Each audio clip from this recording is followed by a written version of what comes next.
Welcome to waves media Telugu. Nandyal Nunepalli market yard ఆవరణలో జిల్లా Telugu Desam party నూతన కార్యాలయం నిర్మాణానికి ఎంపీ డాక్టర్ బైరెడ్డి శబరి ఘనంగా భూమి పూజ నిర్వహించారు. కార్యక్రమంలో పార్టీ నాయకులు, కార్యకర్తలు పాల్గొన్నారు. ఈ సందర్భంగా ఎంపీ మాట్లాడుతూ పార్లమెంట్ లో మహిళా రిజర్వేషన్ బిల్లును వ్యతిరేకించిన కాంగ్రెస్, డిఎంకే, తృణమూల్ కాంగ్రెస్ పార్టీలకు మహిళలు ఎన్నికల్లో గుణపాఠం చెప్పారని విమర్శించారు. మహిళలకు 33% రిజర్వేషన్లు ఇవ్వాలన్న లక్ష్యంతో ఎన్డీఏ ప్రభుత్వం కట్టుబడి ఉందని పేర్కొన్నారు. త్వరలోనే ప్రధానమంత్రి నరేంద్ర మోడీ నాయకత్వంలో మహిళా రిజర్వేషన్ బిల్లును ఆమోదింపజేసి మహిళలకు హామీ ఇచ్చిన రిజర్వేషన్లు అమలు చేస్తామని ఎంపీ బైరెడ్డి శబరి విశ్వాసం వ్యక్తం చేశారు.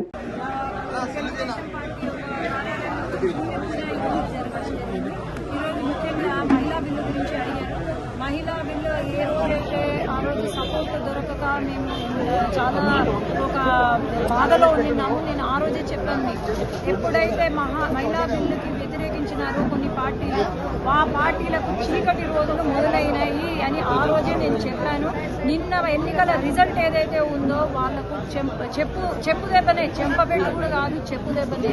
ఎందుకంటే ఆనాడు ఈ ఎంపీలు ఎవరైతే ఉన్నారో, మహిళా ఎంపీలు ఎవరైతే ఉన్నారో, డిఎంకే కానీ టీఎంసీ కానీ, ఆనాడు వాళ్ళు మహిళా బిల్లు రాలేదని చెప్పి డాన్సులు వేసినారు పార్లమెంట్లో.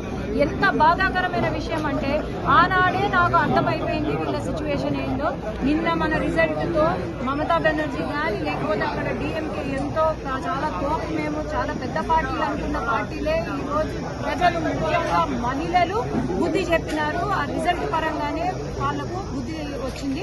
కాబట్టి ఖచ్చితంగా మహిళా బిల్లు మళ్ళీ ఇంకొక 6 నెలల్లో మళ్ళీ డీలిమిటేషన్తో పాటు పెట్టబోతున్నాము.